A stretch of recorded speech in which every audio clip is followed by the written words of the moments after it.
Condensed Bat-Supe in 30 seconds. The following podcast discusses themes of racial and religious discrimination, political corruption, and gun violence. Written in 1946, the themes of this story reflect the social issues of the time, but may feel especially relevant and challenging given today's political climate. We encourage reflection, empathy, and compassion as we explore these difficult yet important topics. Listener discretion is advised. The following is transcribed. Welcome to Condensed Bat-Supe. Now with 66% fewer superheroes than our regular podcast, which makes Condensed Bat-Supe even less nutritious, but still just as delicious. We're featuring episodes of the adventures of Superman without the caped crusaders. Tie on your capes for lots of angry vets, plenty of smooth talk, and abuse of power galore. In this edition of Condensed Bat-Supe, we begin a brand new storyline filled with shady characters and despicable powermongers. It's Chapter 1 of George Latimer, Crooked Political Boss, as originally broadcast on September 3rd, 1946. Faster than a speeding bullet. More powerful than a locomotive. Able to leap tall buildings at a single bound. Look, up in the sky. It's a bird. It's a plane. It's Superman. Kellogg's Pep. P-E-P, Pep. Kellogg's Pep, the Sunshine Cereal, presents The Adventures of Superman.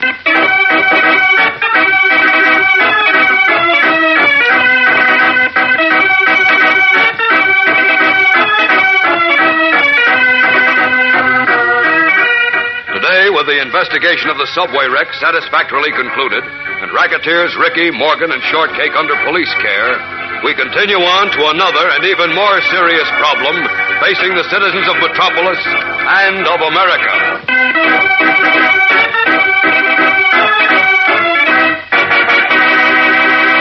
Hello there, gang. This is your pal Dan McCullough. You know, some presents you get are fun when you get them, but after a while you kind of lose interest, isn't that right?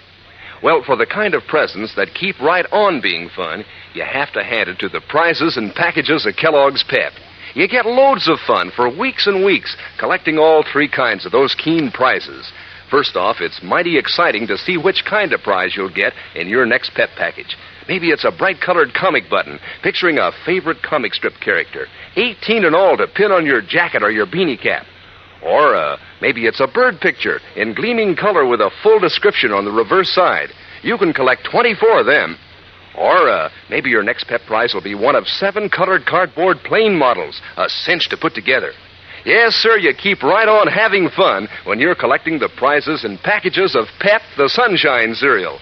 And all the while, you can be enjoying breakfast with those crunchy golden whole wheat flakes of Pep. Flakes that are light as a breeze, all crisp and cool and catchy tasting as you spoon them up.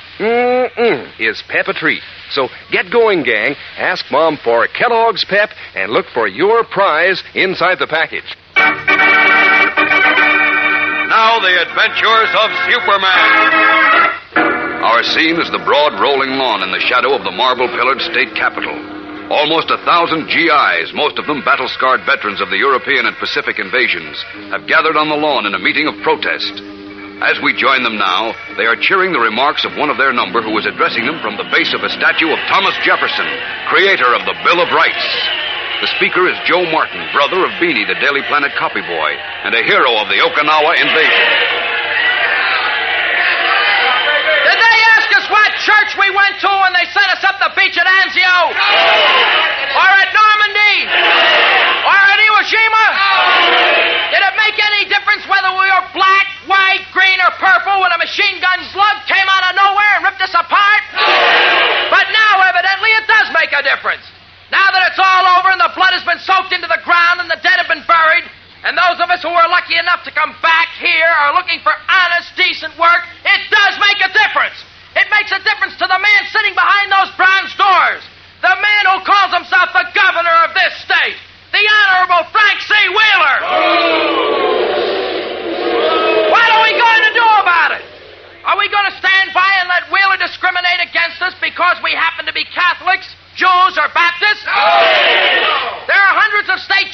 open. Jobs that are supposed to go to veterans. Jobs that were promised to us. I know that some of us are getting those jobs. But only if we worship God the way Frank Wheeler and his gangsters want us to worship. You see this statue? It's a statue of Thomas Jefferson, the man who wrote the Bill of Rights. And the Bill of Rights says that every American can worship God as he sees fit. And that nobody, not even the Congress of the United States, can tell that man how to worship. But Governor Wheeler evidently thinks he's bigger than the Bill of Rights. He thinks he's bigger than the Congress of these United States. He wants to tell us how to worship, and if we don't do it his way, we suffer for it. I say there's only one way to handle this situation. I say we march on the state capitol, knock those big bronze doors over, and demand the two things that you'll find written on the state flag flying over the Capitol. Liberty and equality! And I say let's do it now! Just a minute, fellas! Just a minute, please! Please! Hey, Joe, do you mind if I say a few words? No, go ahead, Sam. Thanks. Quiet, just a minute, fellas. Now, most of you know me, but in case some of you don't, my name is Sam Robbins. Hey, Sam! Joe Martin and I were in the same outfit. We've been friends in Metropolis for almost 20 years. And while I agree with everything Joe said here today, I don't agree with his suggestion that we storm the state capitol. Now, just a minute, give me a chance to explain, will you? I don't like prejudice and discrimination any more than you do. In fact, I like it less because I've had more of it. But we're not going to get anywhere with violence. And if we storm the capitol, somebody's going to get hurt. What we need is the public on our side. We got to appeal to the citizens who elected Governor Wheeler. That takes so much time. We want jobs. All right, Sam. We can't afford to wait. Okay, but I'm afraid of trouble. Don't worry. We won't start any trouble. All right, fellas! Fall in ranks and march to the Capitol steps!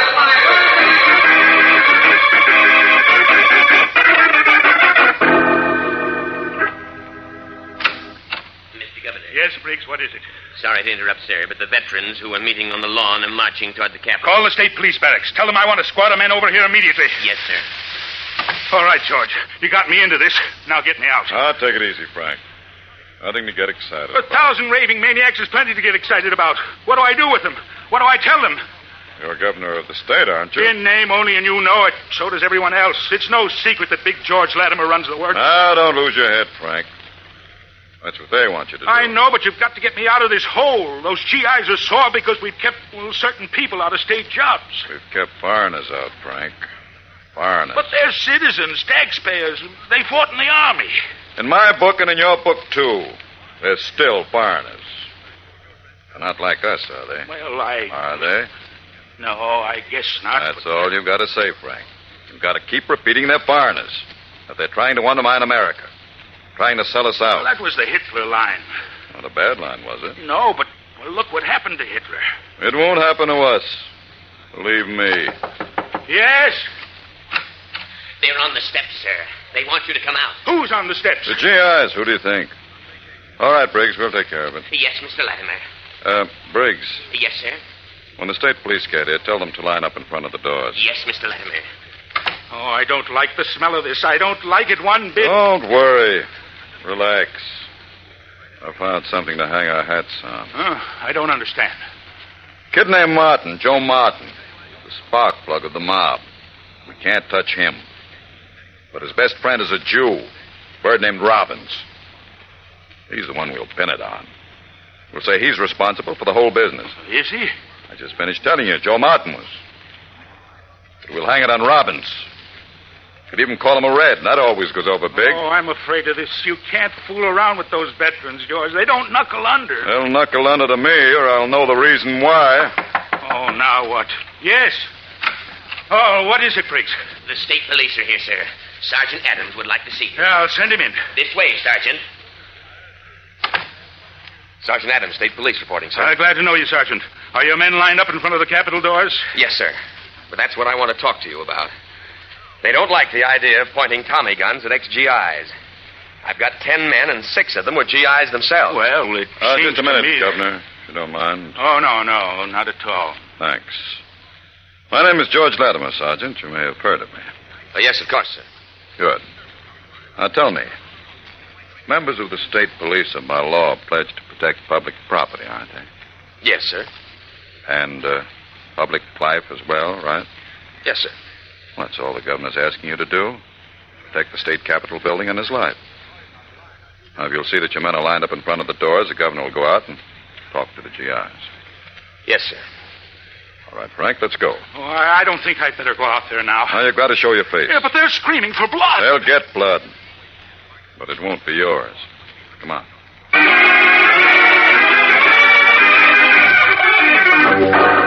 What does Big George Latimer, crooked political boss of the state, mean? We'll know in a moment when we return for the exciting climax of today's episode. So keep listening. Say, gang, did you ever see a person trying Kellogg's Pep for the first time? Well, here's what's likely to happen. He starts looking pleased just as soon as he sees those crisp, light sherry flakes of whole wheat in his breakfast bowl. But wait till he digs his spoon in and samples Pep's flavor. Now you'll see his smile break out in earnest. He takes another spoonful and another. Can't quite believe all that catchy, super delicious flavor is real. Well, it's real, all right. It's terrific. And you can see the pleasure written all over his happy face. And you know, a swell thing about Pep is that every time you eat it, it teases and pleases your taste just that way. Just as you get a happy surprise every time you open your package of Kellogg's Pep for the prize inside. 3 different kinds of prizes you can get, and each one a honey.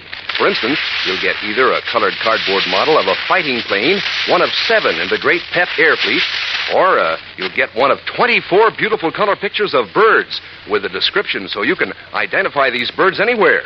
Or else, you'll get a bright-colored comic button picturing one of 18 comic strip characters to pin on your jacket or your beanie cap. So start collecting all 3 kinds of prizes in Kellogg's Pep, the Sunshine Cereal.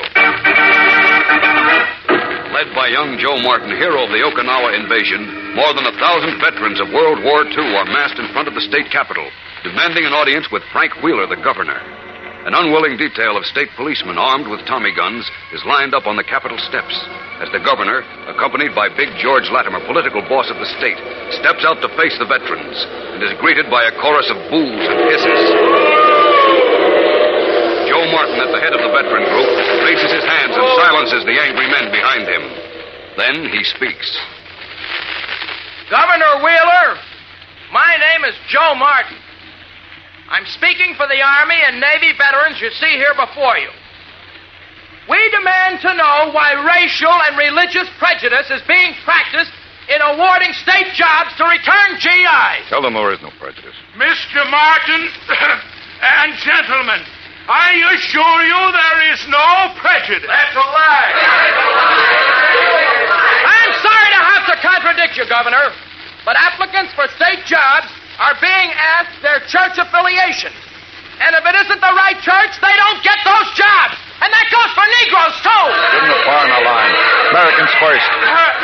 It may be true, Mr. Martin, that we are being very careful in our selection of state employees.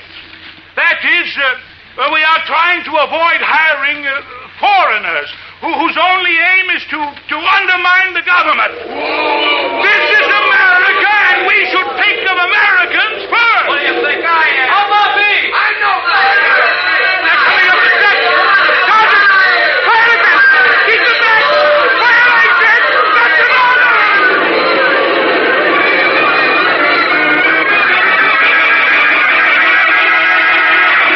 Losing his head in a moment of fear and panic, the governor gives the order to fire into the angry mob of indignant veterans surging up the Capitol steps. What will happen? And how does Superman fit into this tense picture of returned GIs fighting for their rights? We'll know tomorrow, so be sure to listen when the Man of Steel joins in the battle for the freedom and equality guaranteed all Americans by the Constitution of the United States. Tune in tomorrow, same time, same station. And remember, for breakfast, it's Kellogg's Pep. For excitement, the adventures of Superman.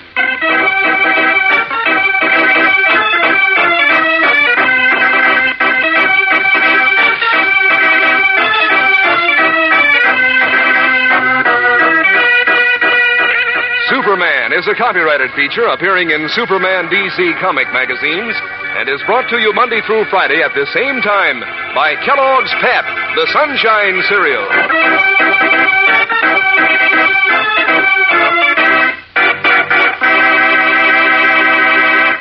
Say, gang, here's a famous name that brightens up your breakfast. It's Kellogg, the greatest name in cereals. Kellogg, as in Kellogg shredded wheat. What a treat. Tender, plump biscuits full up with natural nut-sweet flavor and toasted just right for extra crispness. But that's not all. Kellogg shredded wheat biscuits are just the right size, made to fit the bowl. And there are 15 biscuits in every package, each one full of swell whole wheat nourishment. Ask Mom to get you some Kellogg shredded wheat. And be sure to be with us tomorrow for the thrilling adventures of Superman. This is the Mutual Broadcasting System. And now, faster than a speeding bullet, Condensed Bat-Supe proudly presents Chapter 2 of George Latimer, Crooked Political Boss, which was originally broadcast on September 4th, 1946. Faster than a speeding bullet. More powerful than a locomotive. Able to leap tall buildings at a single bound. Look, up in the sky. It's a bird. It's a plane. It's Superman. Kellogg's Pep. P-E-P, Pep. Kellogg's Pep, the Sunshine Cereal, presents The Adventures of Superman.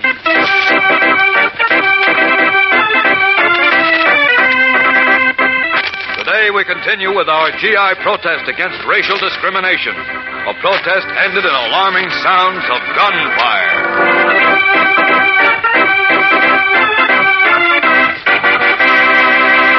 Hello there, gang. This is your pal Dan McCullough. Say, which is it? Is it a bird? Is it a plane? Is it a button?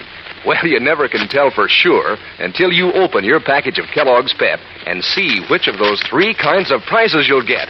So, every prize is always an exciting surprise. Sure, it might be one of Pep's 18 slick comic buttons, picturing one of your favorite comic strip characters to pin on your beanie cap or your jacket. Or, it might be a model of a fighting plane, one of 7 thrilling plane models in the series, all made of colored cardboard and easy to assemble.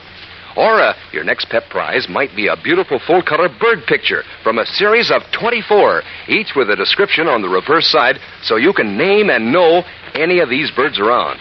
And say, speaking of birds, you'll sure be an early bird to the breakfast table when Kellogg's Pep heads the menu, because every spoonful of these crisp whole wheat flakes is brimming with cool come-on. Every spoonful is a treat in itself.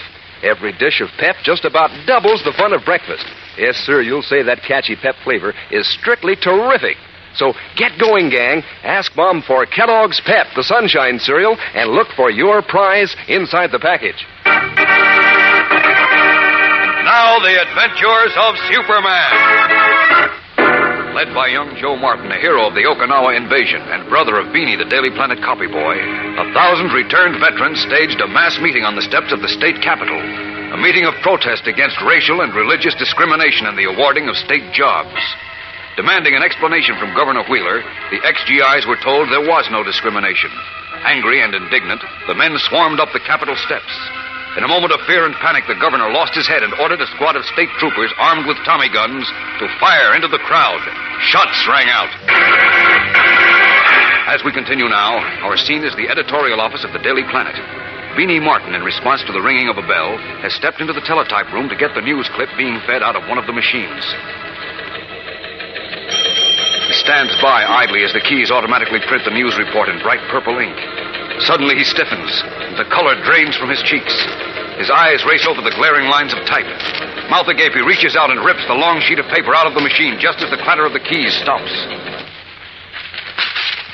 Then, turning, he races through the city room looking for Clark Kent. Mr. Kent! Mr. Kent! How many times have I told you not to barge into this office without knocking? Yes, sir, but this is important. Mr. Kent! Get out of here! Get out! Hold it, before Chief. Hold it. What's the matter, Beanie? You're pale as a ghost. He'll be a ghost unless he gets out of here. Please, Mr. White. Come in, Beanie. Come in and close the door. Now, what's the trouble? My brother. It's about my brother. Your brother Joe? Yes. Oh, what about him? What Chief, about him? please, can't you see the boy's upset? Here, look at this teletype. Nobody gives a hoot when I'm upset. Great Scott. What is it, Kent? Listen to this. A returned veteran, hero of Okinawa invasion, was seriously wounded today when, at the order of Governor Wheeler, a detachment of state policemen fired into a group of ex-GIs staging a protest meeting on the steps of the state capitol. Oh, I don't believe it. Even Wheeler, as rotten as he is, Wait a minute, wouldn't do it. there's more. The wounded man is Joe Martin of 1040 Wilton Drive. My brother. Said to be the leader of the veteran group organized to protest against racial and religious discrimination in the awarding of state jobs. Immediately following the incident, Martin was removed to the Metropolis Hospital, where he's been placed on the danger list. Oh, there, Beanie. I'm sorry I shouted at you, but don't cry now. We'll take care of everything. Now, Kent, you get on this thing immediately. Get all the facts. Well, now, look. If Wheeler's responsible for this, I'll have him impeached. Yes, but wait. I'll ruin him for life. Wait a minute. In the first place, I can't quite believe that the state police would fire into a group of veterans. In the second place, I'm going to the hospital to see about Beanie's brother. Assign someone else to the story. Give it to Lois. Oh, where is she? Probably in her office. Beanie, you locate Jimmy Olsen and get him to go home with you. Yes, sir. And don't you worry about your brother. Now, everything possible will be done for him. See you later, Chief.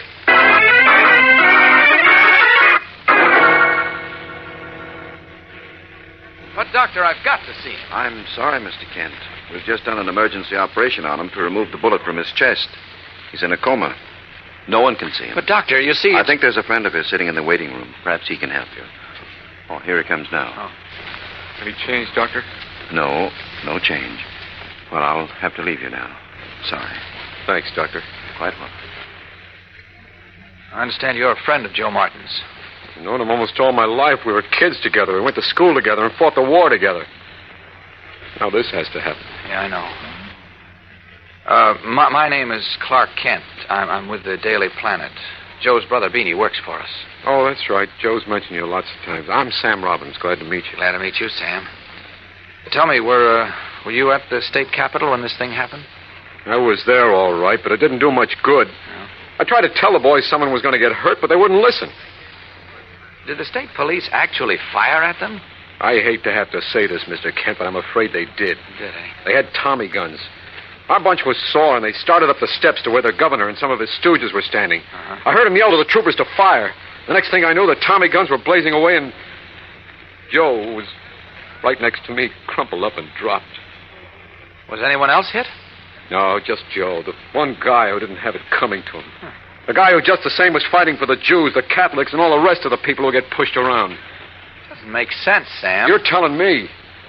Gee, I remember thinking when we were crawling up one of those Jap Island beaches with slugs whistling around us and knocking off one guy out of three that, well, maybe after this war was over, we'd wake up to the fact that when the chips are down, it doesn't matter what prayer book you read out of or what color your face is.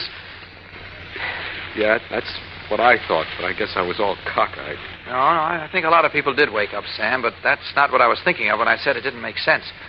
I was thinking that if the state police fired into the crowd, how come only Joe was hit? Particularly with Tommy guns. I don't know. Well, I'm going to find out. You'll be around here for a while yet, won't you, Sam? I'll be around until they tell me Joe's going to pull through, if it takes a week. Okay, I'm going over to state police headquarters. I'll be back in a few minutes. A few minutes? Mm-hmm. But it's 20 miles from here. What are you, Superman? Sometimes, Sam. See you later.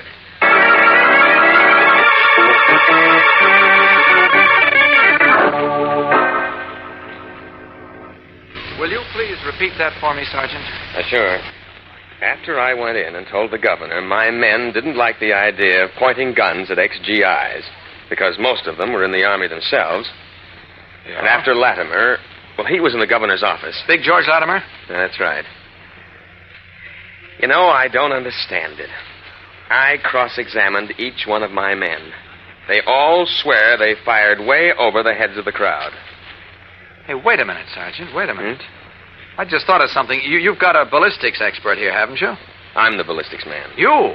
Oh, good. You're coming back to the hospital with me as fast as we can get there. Come on.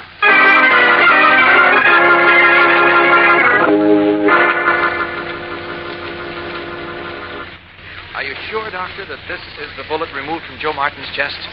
Positive, Mr. Kent. His nod's just beneath the heart. All right, Sergeant, here it is. Can you tell from what kind of a gun it was fired? Let's see. Yes. 32 automatic. No doubt about that? No doubt at all. It could never have been shot out of a Tommy gun. That, of course, clears my men. Wait a minute. The state police carry sidearms, don't they? Yes, but they're .44 caliber police specials. They're revolvers, not automatics. And this bullet came from an automatic. Weighing the twisted lead bullet in his hand, Sergeant Adams of the state police makes a positive statement. A statement that opens a new trail for Superman. But in a moment, even the Man of Steel will be faced by the shock of his life. So stand by for the startling climax of today's episode. Say, gang, isn't it swell just to see a dish of Kellogg's Pep at your place at the breakfast table? Pep looks so crisp and light and golden that, well, you can hardly wait to pitch in. And believe you me, a bowl of Pep tastes just as good as it looks. Those cool, crunchy whole wheat flakes are crammed with Pep's special kind of teasing, pleasing, catchy flavor. Yes, sir, when it comes to brightening up breakfast, Pep's a terrific hit. And say, Pep's terrific, too, when it comes to swell prizes. 3 different kinds of prizes, one or the other in every Pep package. Makes each prize seem 3 times as exciting because, well, you never know which you'll get next. For instance, you might find a colored cardboard model of a fighting plane, and you'd be smart to collect all 7 model planes in the series. Or you might find one of Pep's 24 full-color bird pictures with a description to help you know these birds every time. Or you might find a bright-colored comic button picturing one of 18 different comic strip characters to pin on your jacket or your beanie cap. So get in on the fun, gang. Ask Mom to get you Kellogg's Pep, the Sunshine cereal. In the waiting room at the Metropolis Hospital, Sergeant Adams, ballistics expert of the state police, in the presence of Clark Kent and Sam Robbins, has made an amazing statement that the bullet that plowed its way into Joe Martin's chest was fired from a .32 automatic, not from a Tommy gun. For a moment, even Kent is amazed. Then... You're sure about that, Sergeant? I'm positive. You mean someone else fired the shot at Joe? It wasn't one of the cops? But it looks like, Sam. But who did it? Well, from now on, our job is to find out. Well, all I know is I'm going to... Hold it. Here comes Big George Latimer. Excuse me. The nurse at the desk said some friends of Joe Martin were in here. My name's George Latimer. I'm a friend of Joe's. Oh, that's fine, son. What's your name? Robbins. Sam Robbins. Oh, really? I know you, Sergeant. Adams, right? That's right. And this gentleman? Kent, Daily Planet. Oh, yes. I've heard of you, Kent. Star reporter. Great paper, the Planet. Even though it fights me, but that doesn't mean anything, of course. Big George Latimer loves a fight. We can't see anything to laugh about, Mr. Latimer. Joe Martin is pretty close to dying in one of these rooms. Yes, that's why I'm here. Governor Wheeler asked me to come down and see what I could do for young Martin. Oh? At the same time, to correct the impression some people seem to have that Martin was wounded by the state police. Wasn't he? No, Kent, he wasn't. Well, what did happen? Who shot Martin? Well, I was standing on the top step of the Capitol with the governor when the crowd of veterans got a little too excited and started up the steps. I saw one of them pull a gun. Then the governor, certain he was about to be attacked, gave the order to fire. Naturally, one couldn't hear a pistol shot with Tommy guns blazing. Are you trying to tell us that one of the veterans shot Joe Martin? Yes, Kent, I am. It's an old trick, and it was pulled this time to make the governor and the state police look bad. You think you could identify the man you saw pull the gun? Yes. And I don't have to go far. There he is, standing right next to you. What? His name is Sam Robbins.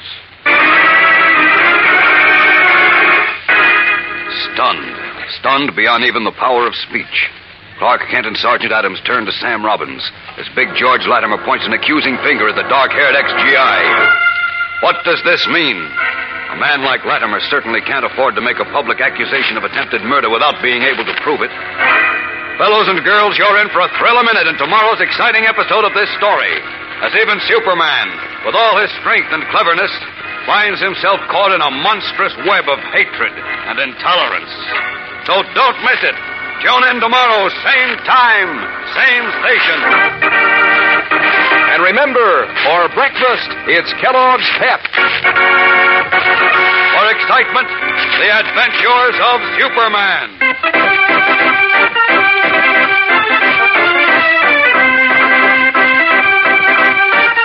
Superman is a copyrighted feature appearing in Superman DC comic magazines and is brought to you Monday through Friday at the same time by Kellogg's Pep, the Sunshine Cereal.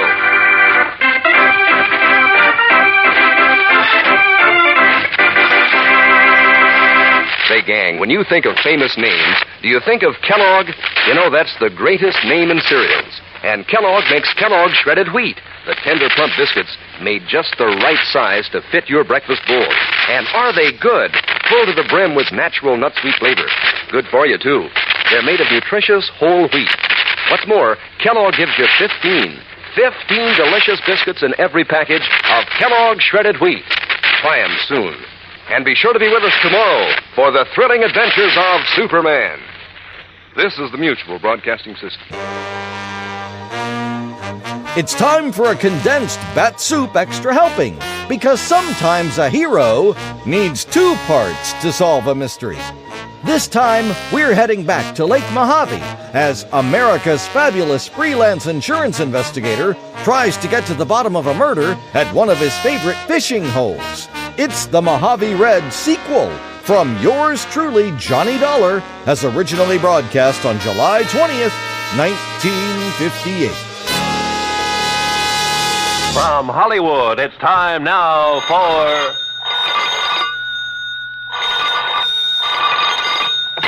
Johnny Dollar. Here's your number in Kingman, Mr. Dollar. Oh, thank you, operator. One moment. Jake Kessler. Johnny Dollar, Jake. So you found out I was right. You've left our fair state of Arizona and gone back to Hartford. Wrong. Huh? You mean you're still at Lake Mojave Resort? I sure am. Then I'm still betting that you haven't found anything to indicate Elmer Hobbs' death wasn't accidental drowning. Jake. So your expenses will have to come right out of your own pocket instead of the company. Listen. As for that crow you talked about eating, how do you want it cooked? Listen, will you? What? Have you mailed in the insurance claim yet? Oh, I was just about to run it over to the post office when your call came in. Tear it up. What? Because, Jake, Elmer Hobbs was murdered.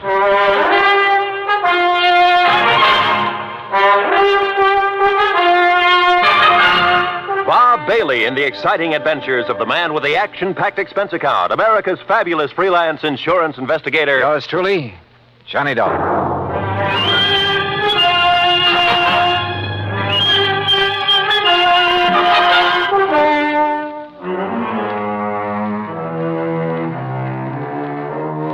Expense account submitted by Special Investigator Johnny Dollar to the Greater Southwest Insurance and Liability Company, Kingman, Arizona office.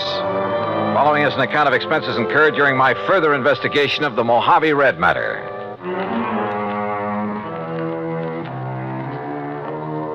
Expense account item 1, 20 cents for the phone call to Jake Kessler in Kingman. I made that call in the office there at Lake Mojave Resort. And needless to say, Jake didn't quite believe me at first. Murdered? Elmer Hobbs was murdered? Jake, I'd bet my last buck on it. Yeah, but, Johnny, the police spent 2 or 3 days over there investigating. The coroner, too, and they all reported no evidence of foul play. That's simply because they didn't know where to look. What do you mean? You know Red Barrett, the old fishing guide over here? Well, I've heard of him. Well, Red found the boat that Hobbs used that day. It was lying on the bottom of one of the coves up in the big basin. Sure, because of the storm that drowned Elmer Hobbs. Because somebody sank it. That boat had a couple of air tanks on it that would keep it afloat even if it was swamped. Oh? But, Jake, those tanks were cut open by whoever killed Hobbs. Good Lord. Yeah. But who did it, Johnny? That's what I'm going to find out. I'll call you later. I hung up on Jake Kessler, then walked on back to the dock where I found Red Barrett and Buster Favor waiting for me. Did you get your call to Kingman through all right, Johnny? Yeah, Red. Jake Kessler's holding up the claim on Elmer Hobbs' insurance. Good. That's good. Did you, tell Buster what we found up the lake? Yes, sir. Yeah, Johnny, he did. It's like I said in the beginning, I just didn't see how a man like Mr. Hobbs could ever get himself capsized up in the big basin, no matter how bad a wind came up. Buster was the only one that agreed with me, Johnny. Well, quite frankly, I don't see why everybody wasn't suspicious when Hobbs' boat wasn't found after the storm. Right, Johnny. But now that you and Red found it, sunk in the bottom of that cove and with the flotation tanks cut open, yeah, it sure looks like murder. Oh, that's what I thought from the first, Buster. That's why I telephoned all the way to Hartford to get Johnny out here. But who could have wanted to kill him? Any ideas, Buster? No, sir, Johnny, I certainly haven't. You sure there was nobody here at the resort who might have wanted him out of the way? Johnny, the other folks who were here at the time it happened, why, they didn't even know Mr. Hobbs. You're sure of that? Absolutely. See, he wasn't much of a mixer. He stayed by himself all the time. That's right, Johnny. Elmer used to go out fishing first thing in the morning, and he'd be the last to come in at night. He'd go to his room, cook his supper, and then go to bed. All right, listen. He was killed just before or during the big storm you had. That's right. Who else was out on the lake at that time? Nobody. Nobody from here, that is. All our people, all our boats were back here at the landing. They'd got the storm warning. So don't you see, Johnny, it must have been somebody from up the lake. What do you mean? From one of the other landings. What other landings? Cottonwood, Emery's, any one of them. Yes, sir. Somebody sank his boat and tried to sink his body with it. But we found his body washed up on the Nevada shore. You found it, Red. Yes, I did. My best friend. I dove down to that boat, Buster. And I found not only the bashed-in flotation tanks, but where the anchor line had apparently been lashed around the body to hold it there. And you remember, Buster, the rope marks we found on Elmer's body? Yeah, but the police, and sheriff, and coroner, and the rest... What did they say? He probably just got tangled up in that rope when he was fighting the storm. But they were wrong. Yeah, apparently. Well, why do you say that, Johnny? Well, because so far this evidence of murder is, well, it's all circumstantial. As for motive... Motive? Well, I hadn't thought of that. Red... Well, the main thing is that cutting open the flotation tanks was done with some kind of an axe. I was asking about motive. And I know that Elmer didn't have any axe on that boat. Did you find the axe, Johnny? No. Now, Red... I'll tell you what he had in his boat, beside his clothes, I mean. Well, let's cover this motive thing. He had the anchor, of course. That went with the boat. Red. He had a nice new Silaflex rod with a Mitchell 300 on it. Yeah, but now look. He had a long-handled net that he'd picked up somewhere in L.A., and an old beat-up McKinney tackle box full of plugs and spoons and a fish stringer. And that was all, Johnny. No axe. That was all he had. Red, that bush you're beating around is getting pretty big. Well, Johnny, I don't know what you mean. Well, I asked you about possible motive, and so far all you've done is evade the question. Now, why should I do that? Well, that's what I want to find out. Well, now, Johnny... You know of anyone who might have wanted Mr. Hobbs dead? You say you knew him pretty well. And I did, yes, sir. Well? No, sir. No, sir, I certainly don't. You're sure? Why, Elmer... Well, nobody could want to kill a fine man like him, Johnny. He was one of my best friends. Yeah. At least while ever he was here, I mean.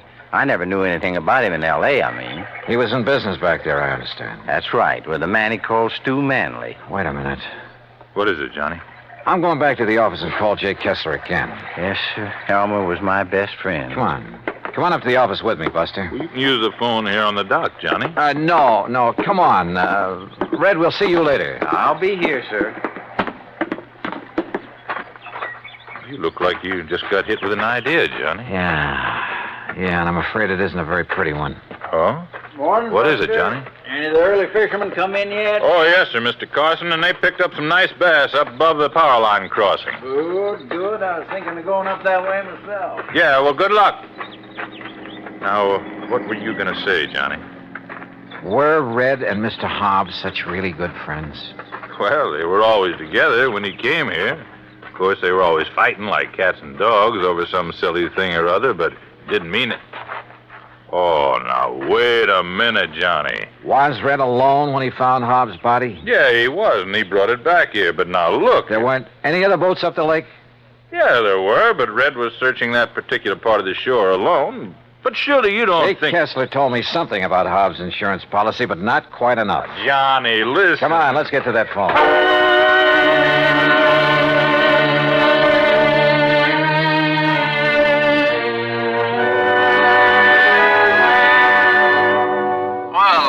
Don't you think you ought to call in the police? No. If you're right, that is. No, let me handle this alone for the moment. Now listen, Jake. Yeah? Didn't you tell me that the insurance claim was filed by one of Hobbs' beneficiaries, plural? That's right, by his business partner in L.A. Who were the others? Just one other. If you'd taken time to listen to me. Who is it? You were so all fired up when I drove you down Who there. is this other beneficiary, Jake?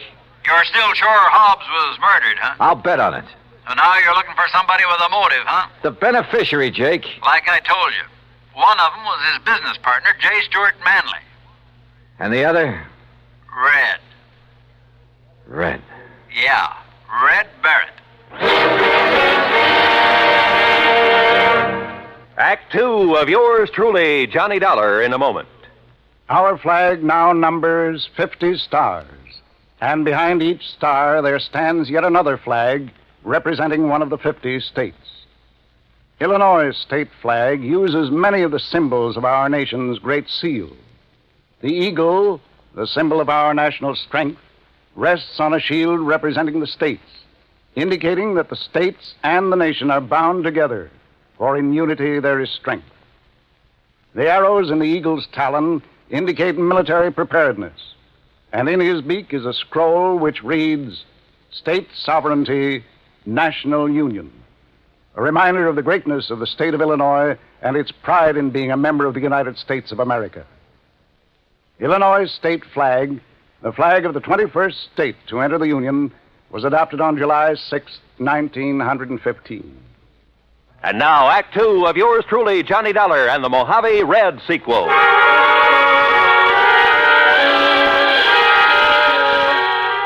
Two people who I knew stood to gain by the death of Elmer Hobbs. One, his business partner, J. Stuart Manley in Los Angeles. The other, Red Barrett, fishing guide at Lake Mojave Resort, who said he'd found his body, who professed to have been his best friend. I wondered. I said as much to Buster Favors, who sat there in the office of the resort. Red do a thing like that, I won't believe it, Johnny. But he's the one person who could have engineered the whole thing, Buster. But why, then, would he lead us to the place where Mr. Hobbs' boat was sunk? And point up the fact it was deliberately sunk, and an attempt made to sink Hobbs' body with it? Oh, there's a cover-up? To make him look clean? No, Johnny. Well, the boat would have been found in that cove sooner or later anyway. I tell you, you're wrong if you suspect Red. Look, if Hobbs' business partner is a beneficiary, too, why don't you look him up? I fully intend to, unless Red did do it. No. And I can prove it. No, Johnny. Let's go back to the dock so I can talk to him again and see... Buster, Oh, hello, Johnny. I suppose you've heard, Ham? Yes, Red told me. You're quite sure it was murder? Yeah. I'm sorry. Listen, Buster. Yeah. Look, Ham, as manager of this resort, you know Red pretty well. I sometimes wonder. That's what I came up here to ask you about, Buster. Huh? Did you send him skiting out of here? What? We just left him down at the dock. You mean you didn't see him tearing out of here in the pickup truck a few minutes ago? What? Ham. Red? Where'd he go? I don't know, but he certainly left in a hurry. Johnny. Yeah. No, I still can't believe it. What are you boys talking about? Nothing. Ham, is there a car around here I can use? Oh, sure. Take mine. There are the keys. Thanks. Now, look. Incidentally, Buster, I was poking around where Red kept his fishing tackle trying to find that rig he borrowed from me last week. What did you find, Ham? Well, I thought Buster might know where the old coot got hold of that new spinning outfit. Silaflex rod. What? Yeah, and a brand spanking new. Mitchell Reel. Oh, yes. Oh, no. All right, Ham, Buster, you just sit tight. If Red comes back here before I do... Comes back? Yeah, say nothing to him about what we've learned. Just keep him here and tell him I'll return to talk with him later. Nothing else. But, Johnny... No, do as I say. Look, boys, what's going on I'll here? see you later. Well, now, Johnny... Red was one of Elmer Hobbs' beneficiaries. He was the one who'd found the body. He had the fishing tackle that had belonged to Hobbs. And when it was discovered by Ham Pratt, he'd left in a hurry. All pretty incriminating. Which is not why I took off in Ham's car. West on 77, south on 95, and west again on 66. Item 4, $1 even for a sandwich and a Coke and Barstow. Item 5, $4.80 for a tank full of gas at the sign of the Flying Red Horse. Then westward again. And always with an eye out for Red in the old pickup truck. Finally, as the sun was disappearing over the edge of the Pacific, I pulled into Los Angeles. The real estate office of Manley and Hobbs was closed. A directory at the nearest phone booth gave me J. Stuart Manley's home address. 1308 Pandora Avenue in the residential section called Westwood. The neat white stucco house was dark, the garage empty. I let myself in through a back door by slipping the lock with the aid of one of my business cards. It was hard to see inside, but I didn't want to turn on any lights. And that was a mistake. Because as I quietly rounded a corner and started toward the den, I guessed wrong. Somebody was at home, was in that den behind the now closed door. And that somebody knew that I was in the house. There was only one thing to do, try to bull my way through. Well, Mr. Manley, you're just... Oh, you killer! Wait a minute. Oh.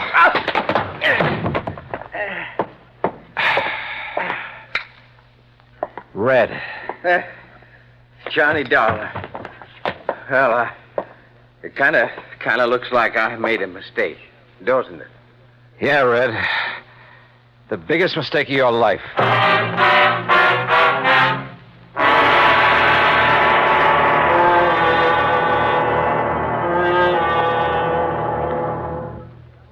Act 3 of yours truly, Johnny Dollar, in a moment.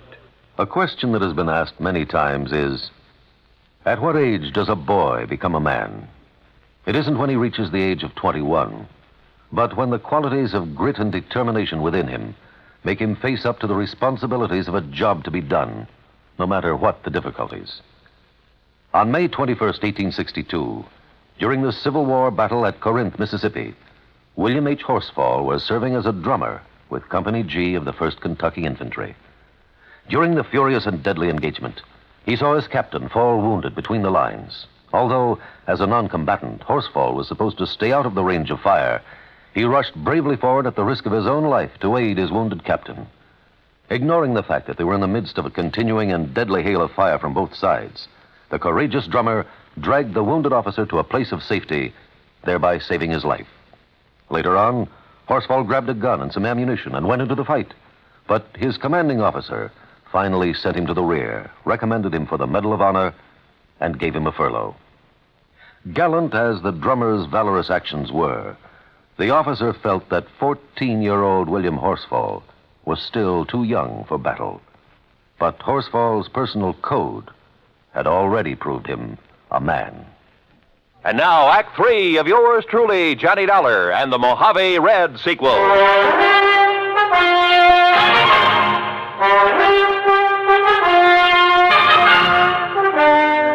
You know what common sense tells me, Red? What, Johnny? That you and J. Stewart Manley were in cahoots in the murder of Elmer Hobbs. Oh, no, sir. You can't believe that. You told us that Hobbs had a Silaflex rod, a Mitchell reel in his boat. Yes, sir, he did. Just like the We reel. found him, Red, among your things back at the lake. Oh, you found mine, Johnny, that Elmer gave me to match his. Look. Now, look what I found here in Manley's closet. This was Elmer's rod and reel, Johnny. What? All strung up with a wobble right spoon on it, just the way he fished with it. And he could cast so accurate. You're sure this was his? Well, here's his initials right on the butt, and scratched on the reel, too. E.H. Yes, if you'd have looked, you would have found my initials on the rod there at the lake. But look here.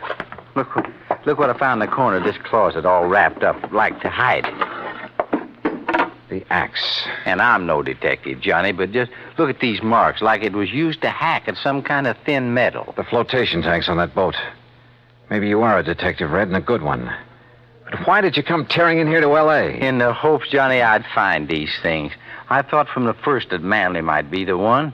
Elmer never did really trust him. He told me that many a time. But you didn't accuse him when I talked to you at the lake. I wanted some proof. Manley'd not only get a hunk of Hobbs' insurance, but a share of the business. That's right, sir. I pulled a little trick on him, too. What do you mean? Well, I stopped along the way and I phoned him to make sure that he wouldn't be here for a while. Well, what did you tell him? I disguised my voice, Johnny, real good. Oh, that voice of yours? I told him that this was a friend, I said. That I thought he ought to know that you were working on the case. Oh. That if he'd left any evidence at Lake Mojave, he'd better get there and steer you away from it. Red.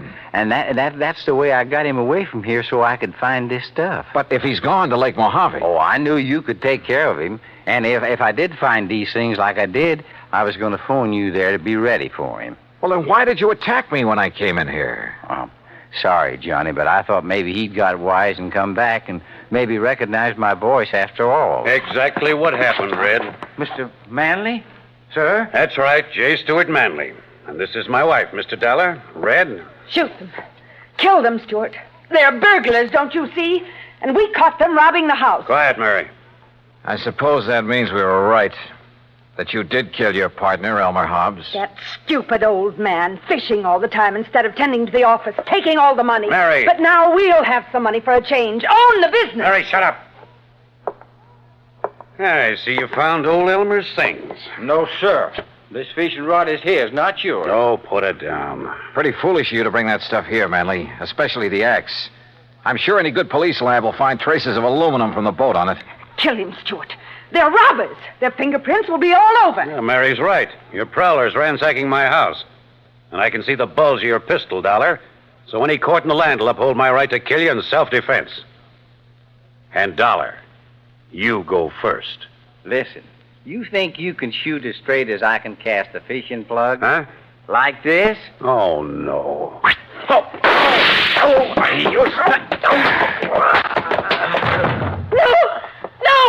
Oh, get back, Mrs. Manley. I'd hate to have to sock a woman. But you hurt him. Yeah, as badly as he hurt Elmer Hobbs. And look, that horrible fishing plug. The hooks have ripped his hand open. It's bleeding. That red-headed old fool throwing those hooks at him. Oh, quiet. Stuart, dear Stuart. Red, that was a beautiful piece of casting. He almost tore his hand off with that plug. Well, Johnny, it was with Elmer's own rig. I think maybe he would have liked that. I hope so. But you know what I hope the most, Johnny? What, Red? That the fishing is real good up where Elmer is now.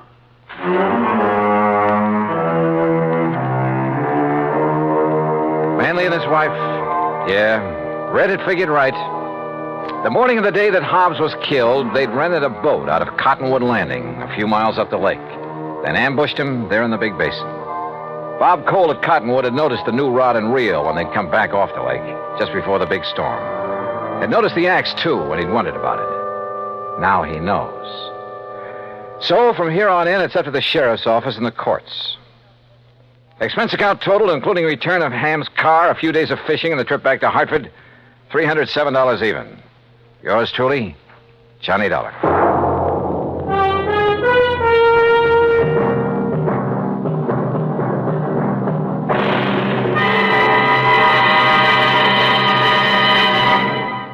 Our star will return in just a moment. Our flag now numbers 50 stars, and behind each star there stands yet another flag for each of the 50 states. New Mexico's flag is an ancient Zia sun symbol, a red circle on a field of yellow, radiating from 4 points, which we might indicate as north, east, south, and west, are 4 parallel lines. 4 was a sacred number of Zia, the number most often used by the giver of all good gifts. The earth had 4 main directions, each with its own gifts. The year had 4 seasons, each with a different offering for mankind. The day had 4 phases: sunrise, noontime, evening, and night. Life had its 4 divisions: childhood, youth, manhood, and old age.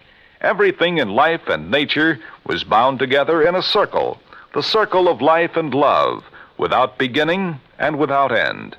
And in this great brotherhood of all things, man had 4 obligations. He must develop a strong body, a clear mind, and a pure spirit. 4th, and most sacred, he must devote unselfishly body, mind, and spirit to the welfare of his people. From this simple symbol, the Zia sun, we read the legend of a wonderful philosophy. The flag's colors of flaming red and golden orange represent the banners of Ferdinand and Isabella, which were carried by Columbus across the Atlantic. New Mexico's state flag, the flag of the 47th state to enter the Union, was adopted on March 19th, 1925. Now, here's our star to tell you about next week's story. Next week, some of the funniest old characters I ever meet. And a 10-year-old boy solves the case. Join us, won't you? Yours truly, Johnny Dollar. Yours truly, Johnny Dollar, starring Bob Bailey, originates in Hollywood and is produced and directed by Jack Johnstone, who also wrote today's story. Heard in our cast were Virginia Gregg, Harley Bear, Forrest Lewis, Barney Phillips, Alan Reed, and Russell Thorson. Be sure to join us next week, same time and station, for another exciting story of yours truly, Johnny Dollar. This is Roy Rowan speaking.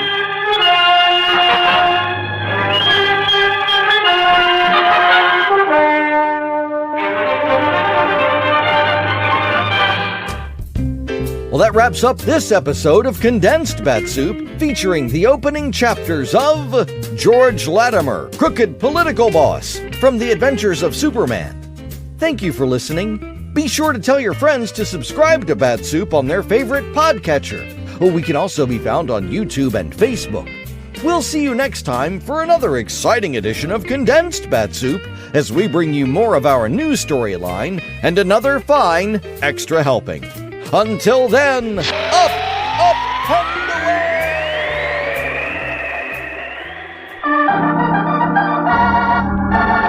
away! Another 5-minute mystery.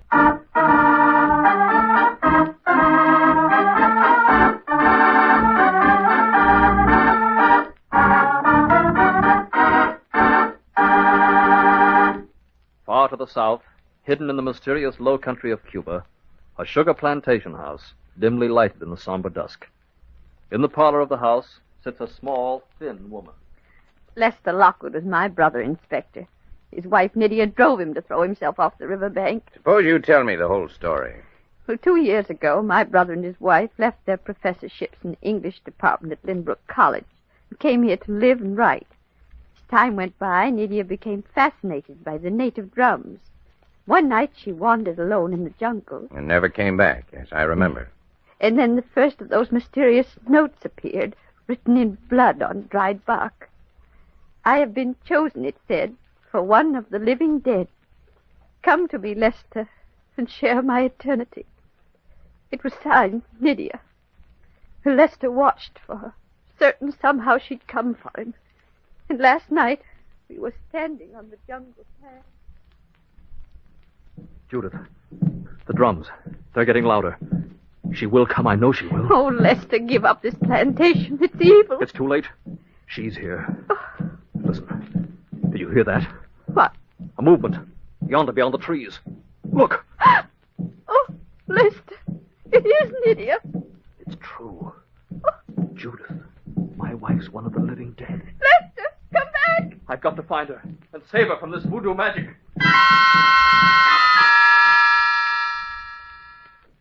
He ran off in the darkness, and I went quickly back to the house to wait. And at last, Lester came back. I couldn't find her. I looked everywhere. Then you've got to come away from this place tonight. Judith, look, here on the window ledge. Oh, another of those terrible notes. What does it say? You are a human. You cannot know the glory of eternal life. Come to the jungle, to the drums, and share my living death. Keep this between you and I. Oh, she's trying to destroy you. Trying to, Lester. I'm going to her, Judith. No. Lydia's waiting for me to come. Lester, come back. Come back. And this is the note your brother found last night on the window ledge, Miss Lockwood. Eh? Yes.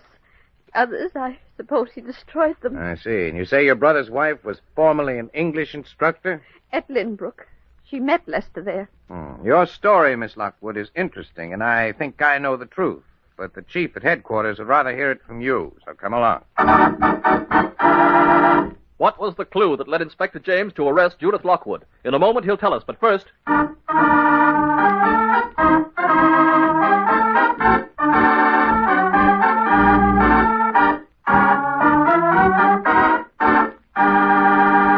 And now, here's Inspector James. Under questioning, Judith Lockwood broke down and confessed to the murder of her brother and his wife. She was a pretty mixed-up woman, but she had imagination. I knew Judith had written the note herself because no instructor of the English language is going to make 2 grammatical errors in 4 short sentences. You don't say human for human being. And nothing is ever between you and I. So, if you didn't know, let's keep it between you and me.